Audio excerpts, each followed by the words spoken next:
আসসালামু আলাইকুম রহমতুল্লাহ।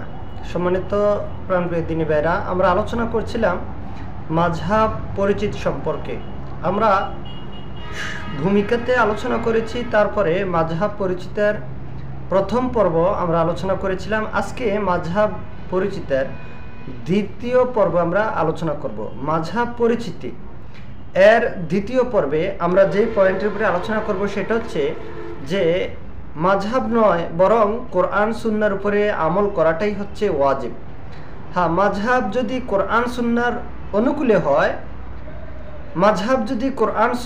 অনুকূলে হয়, মাযহাবের মতটা, তাহলে অবশ্যই সেটা মানাতে কোনো সমস্যা নেই। উদাহরণস্বরূপ, আপনাকে যদি কেউ প্রশ্ন করে যে একে একে কত, তখন আপনার উত্তর হয় একে একে দুই, দুই দিয়ে কত, দুই দিয়ে চার। কেউ যদি বলে যে না দুই দিয়ে পাঁচ, কেউ যদি বলে দুই দিয়ে ছয়, তাহলে আমাকে বুঝতে হবে যে এখানে একাধিক মত থাকা সত্ত্বেও প্রশ্নের উত্তর কিন্তু সঠিক হবে একটাই, অর্থাৎ দুই দিয়ে চার, এটাই হচ্ছে সঠিক উত্তর। যে বলবে দুই দিয়ে পাঁচ, অবশ্যই এটা তার ভুল উত্তর হবে। ঠিক অনুরূপভাবে মাযহাবের যে ফতোয়াগুলি রয়েছে, চারটি মাযহাবের মধ্যে চার ধরনের যদি অভিমত থাকে বা চার ধরনের মতামত থাকে, তাহলে আমাদেরকে খুঁজে বাইর করতে হয় যে কোন মতটা সবচেয়ে কোরআন সুন্নাহর নিকটবর্তী। প্রত্যেক ব্যক্তির কম বেশ ভুল থাকতে পারে, কারণ আমরা জানি রাসূলুল্লাহ সাল্লাল্লাহু আলাইহি সাল্লাম বলেছেন কুল্লু বানি আদা খাত্তা ওয়া খায়রুল খাত্তাউনা তাওয়াবুন। রাসূল সাল্লাল্লাহু আলাইহি সাল্লাম বলেছেন প্রত্যেক আদম সন্তান হচ্ছে ভুলকারী, আর তারাই হচ্ছে উত্তম ভুলকারী যারা তওবাকারী বা সংশোধনকারী।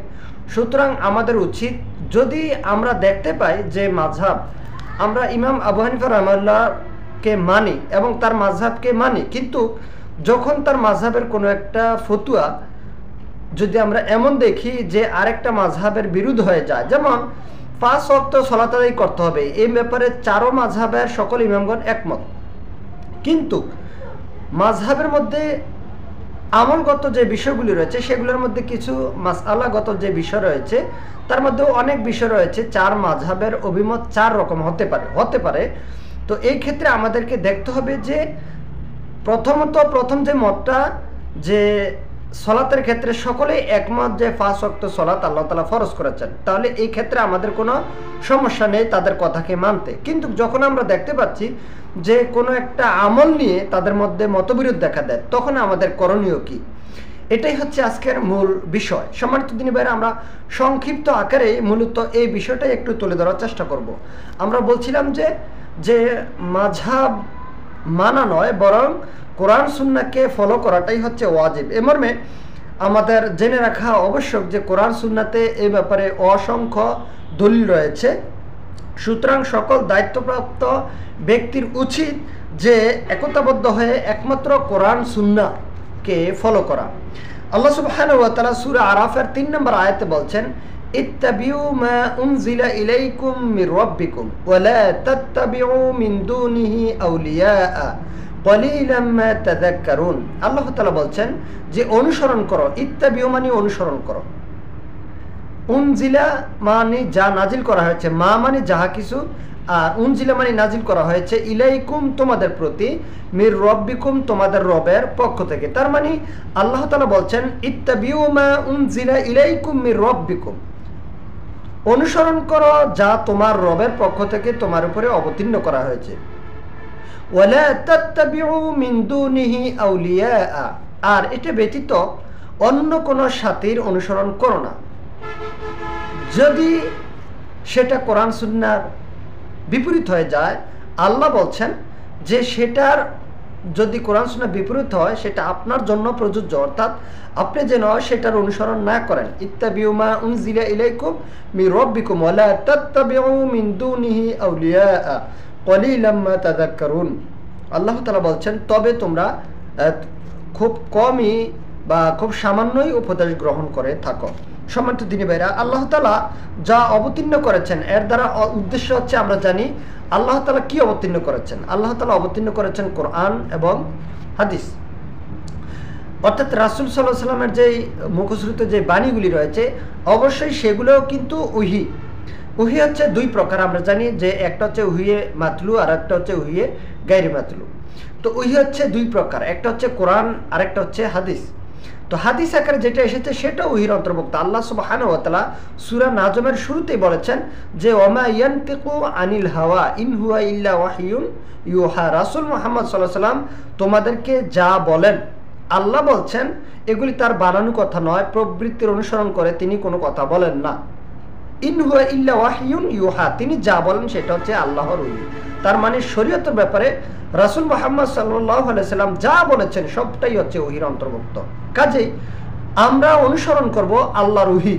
এখানে যদি মাযহাবের কোনো ফতোয়া যদি সেই ওহীর বিরুদ্ধ হয়ে যায়, তাহলে অবশ্যই আমাদেরকে দেখতে হবে যে ইমাম আবু হানিফার অভিমত হচ্ছে যে যখন আমাদেরকে হাদিস আমাদের সামনে পেশ করা হয়, হাদিসটা যদি সহি হয়ে যায়, তাহলে ইমাম আবু হানিফার মতটা যদি হাদিসের বিরুদ্ধে হয়ে যায়, তাহলে আমরা হাদিসটাকে বর্জন করব। এই ব্যাপারে আমরা গত প্রথম পর্বে আলোচনা করেছি।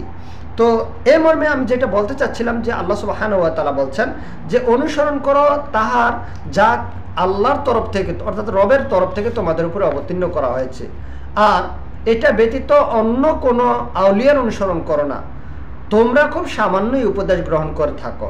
এটা হচ্ছে সূরা আরাফের 3 নম্বর আয়াতে আল্লাহ সুবহানাহু ওয়া তাআলা এই কথা উল্লেখ করেছেন। এছাড়া সূরা নিসার 61 নম্বর আয়াতে বলছেন ওয়া ইযা ক্বিলা লাহুম তাআলাউ ওয়া ইযা ক্বিলা লাহুম, আল্লাহ তাআলা বলছেন আর যখন তাদেরকে বলা হয়, কি বলা হয়? তাআলাউ, আসো। কোথায় আসতে? ইলা মা তাআলাউ ইলা মা আনজালাল্লাহু ওয়া ইলার রাসূলি। আল্লাহ তাআলা বলছেন যখন তাদেরকে বলা হয় যে তোমরা আসো আল্লাহর দিকে এবং আল্লাহ রাসূলের দিকে। আল্লাহর দিকে আসা মানে আল্লাহর কিতাবের দিকে আসা, রাসূল সাল্লাল্লাহু আলাইহি ওয়াসাল্লামের দিকে আসা মানে রাসূলের সুন্নাহর দিকে আসা।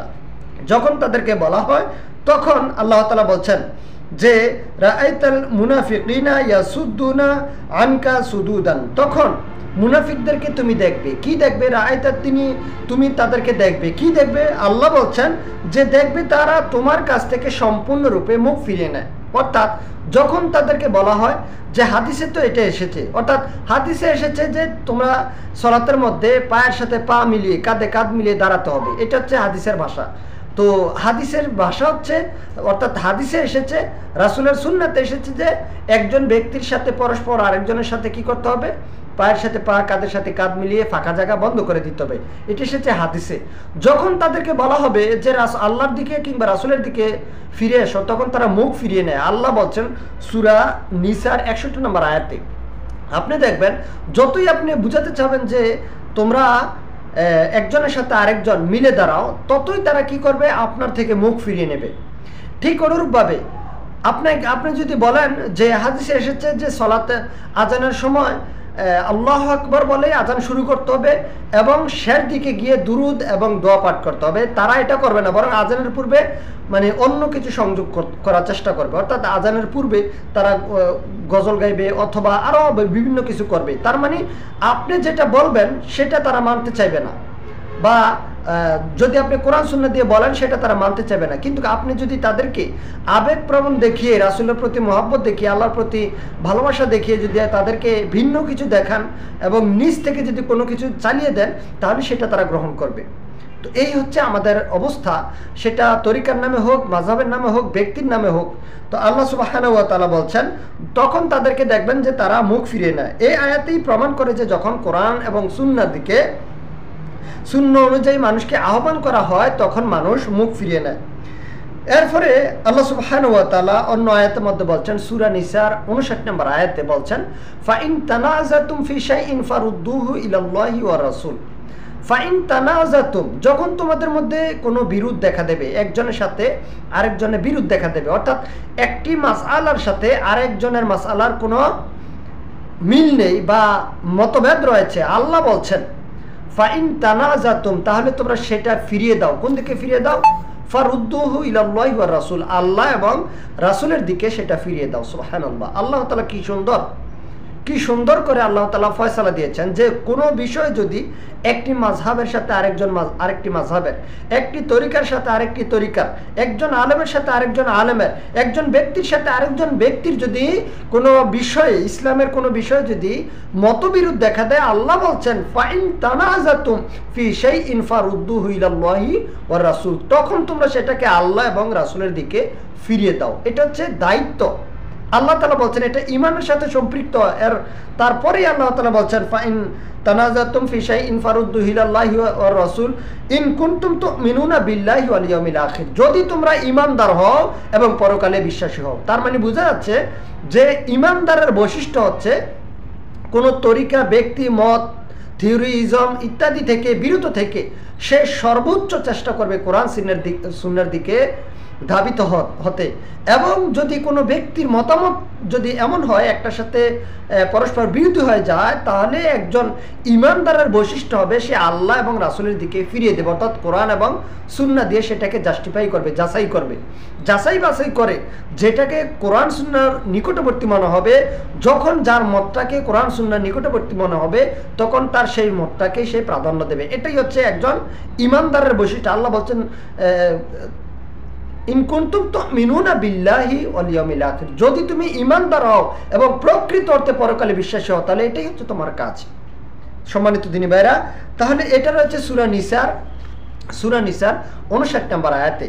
তাহলে আল্লাহ তাআলা এটাকে প্রকৃত ঈমানদারের পরিচয় হিসেবে আল্লাহ তাআলা তুলে ধরেছেন যে এটা হচ্ছে প্রকৃত ঈমানদারের একটি বৈশিষ্ট্য, যে কোনো বিষয়ে মতবিরোধ দেখা দিলে সে আল্লাহ এবং রাসূলের দিকে প্রত্যাবর্তন করবে।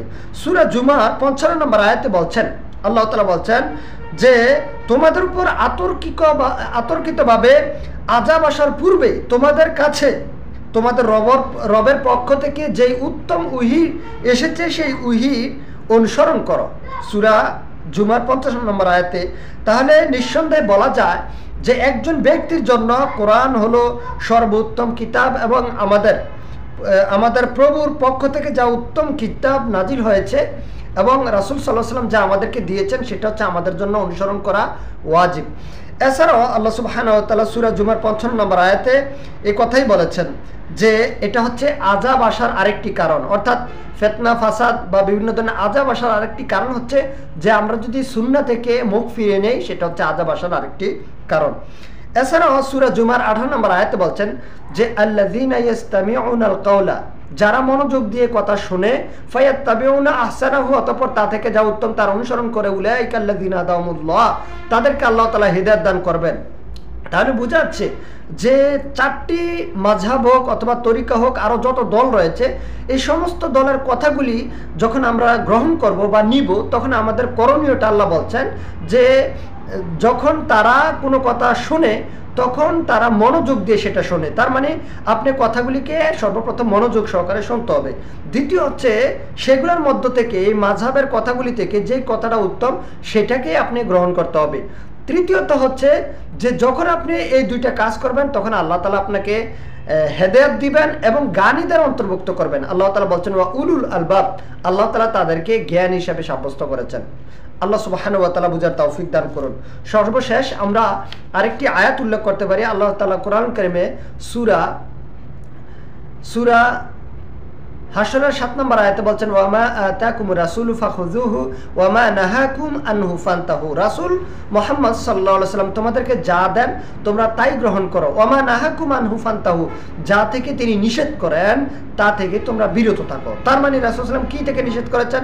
রাসূল সাল্লাল্লাহু আলাইহি ওয়াসাল্লাম আমাদেরকে বিভিন্ন দলে উপদলে বিভক্ত হয়ে আমরা রাসূল সুন্নাহকে বাদ দিয়ে, কোরআন এবং সুন্নাহকে বাদ দিয়ে ব্যক্তি, দল, মতবাদ, মাযহাব বা তরিকা যাই বলেন না কেন এগুলার অনুসরণ করতে, অন্ধ অনুসরণ করতে আমাদেরকে নিষেধ করেছেন। আমরা তাদেরকে মানবো, মানি নেই কথা বলবো না, আমরা তাদেরকে মানবো, কিন্তু সেটা আমরা জেনে শুনেই মানার চেষ্টা করব। আল্লাহ সুবহানাহু ওয়া তাআলা আমাদেরকে বুঝার তৌফিক দান করুন। আমিন।